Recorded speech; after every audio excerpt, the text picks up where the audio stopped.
Genesis, the first book of Moses, chapter 38. And it came to pass at that time that Judah went down from his brethren, and turned into a certain Adullamite, whose name was Hira. And Judah saw there a daughter of a certain Canaanite, whose name was Shua, and he took her, and went in unto her. And she conceived, and bare a son, and he called his name Elah. And she conceived again, and bore a son, and she called his name Onan. And she yet again conceived, and bare a son, and called his name Sherah. And he was at Chesbi when she bare him. And Judah took a wife for Er his firstborn, whose name was Tamar. And Er, Judah's firstborn, was wicked in the sight of the Lord, and the Lord slew him. And Judah came unto Onan, Go in on brother's wife, and marry her, and raise up seed to thy brother. And Onan knew that the seed should not be hid.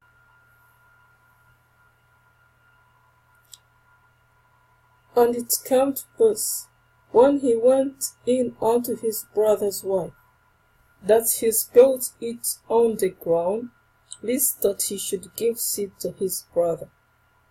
And the thing which he did displeased the Lord. Therefore he slew him also.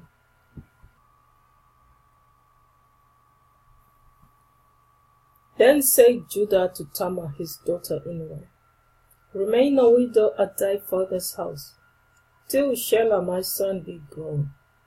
For he said, Lest peradventure he die also, as his brethren did. And Tamar went and dwelt in her father's house. And in process of time the daughter of Shua, Judah's wife, died. And Judah was comforted, and went up unto his sheep shearers to Timnath, he and his friend Hira the Adullamite. And it was told Tamar, saying, Behold, thy father-in-law goeth up to Timnath to shear his sheep. And she put her widow's garment off from her, and covered her with a veil, and wrapped herself, and sat in an open place, which is by the way to Timnath. For she saw that Shelah was growing, and she was not given unto him to wife. When Judah saw her, he thought her to be an harlot, because she had covered her face. And he turned unto her by the way, and said, Go to, I pray thee, let me come in unto thee. For he knew not that she was his daughter-in-law. And she said, What wilt thou give me, that thou mayest come in unto me? And he said, I'll send thee a kid from the flock. And she said, Wilt thou give me a pledge till thou send it? And he said, What pledge shall I give thee? And she said, Thy signet and thy bracelets, and thy staff that is in thine hand. And he gave it her, and came in unto her, and she conceived by him.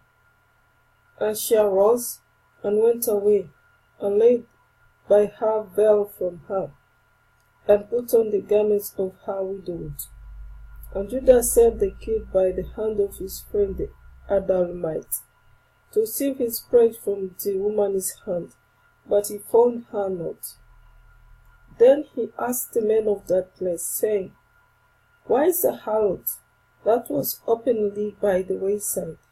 And they said, There was no harlot in this place. And he returned to Judah and said, I cannot find her. And also the men of the place said, that there was no harlot in this place. And Judah said, Let her take it to her, lest we be shamed. Behold, I sent this kid, and thou hast not found her. And it came to pass about 3 months later, that it was told Judah, saying, Tamar thy daughter-in-law has prayed the harlot, and also, behold, she is with child by a widow. And Judah said, Bring her forth, and let her be burnt.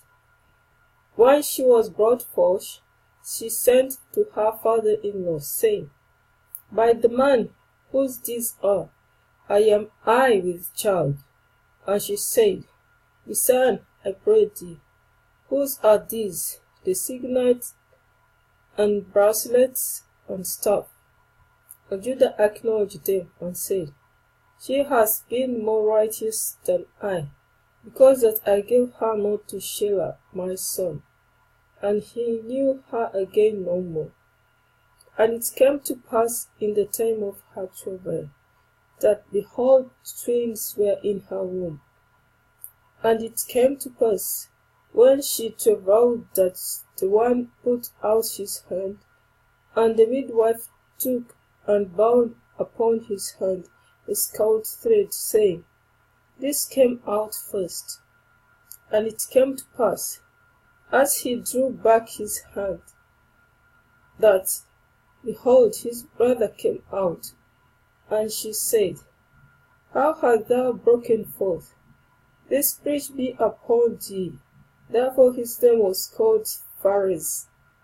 And afterward came out his brother, that had the scald thread upon his hand, and his name was called Zara.